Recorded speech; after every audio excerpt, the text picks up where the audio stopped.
Mga master, may nagpadala po sa atin ng mensahe sapagkat sa kanila po yung sistema kapag nag-maternity leave yung isa pong teacher ay sila po yung maghahanap ng magiging substitute po nila.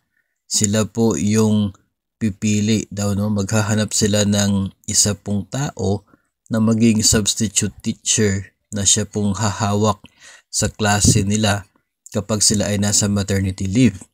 Pero yung sistema po ay sila din yung magbabayad daily doon po sa kanila pong makukuha na magiging substitute teacher. So ang mangyayari, ikaw ay on maternity leave, tumatanggap ka ng sahod kasi with pay naman yung leave mo, pero babayaran mo daily yung tao na siya pong naging humahawak ng inyong klase sapagkat yun nga, siya ang nagsisilbing substitute teacher in your behalf while you are on maternity leave. Ganun daw po yung sistema sa kanila and I'm not sure kung ito din ba ang nangyayari sa inyo. Base po sa mga comments sa ating pong Facebook page ay may iba rin po, iba pang mga paaralan na ganun din yung nangyayari sa kanila. Nakakalungkot po mga master sapagkat kapag tayo naman po ay yung isa pong guro ay on maternity leave, supposedly hindi ka dapat mai-stress kasi on leave ka eh. Pero ang mangyayari dito ay mai-stress ka dahil mayroon kang sinuswelduhan na isa pong substitute teacher, humahawak sa klase mo tapos ikaw yung nagpapasahod sa kanya. No work, no pay naman, pero ganun pa rin, kawawa si teacher. What if 5,000 na lamang yung net take home pay mo, Tapos magbabayad ka pa daily para po sa isang substitute teacher. Yung magkano kaya yung daily rate na binabayad nila sa substitute teacher na yon?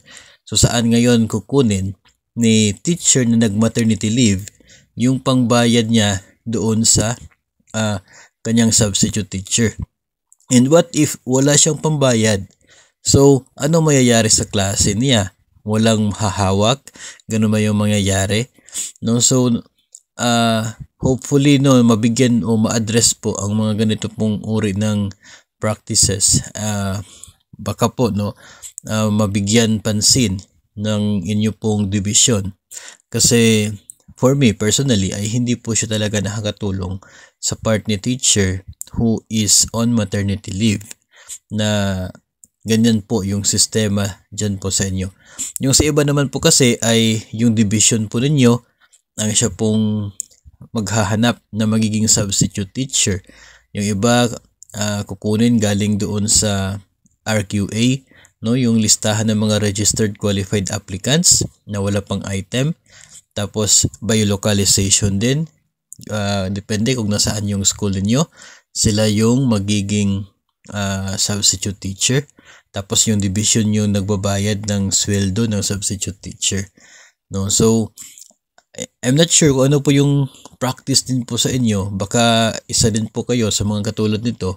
And hopefully po ay mai-report po ninyo yan, para mabigyan naman po ng pansin as to ano ba dapat talaga yung mangyayari na magiging practice dyan po sa inyo pagdating po sa case ng isang teacher na on maternity leave at sa part naman ng pagkakaroon ng kanya pong substitute teacher.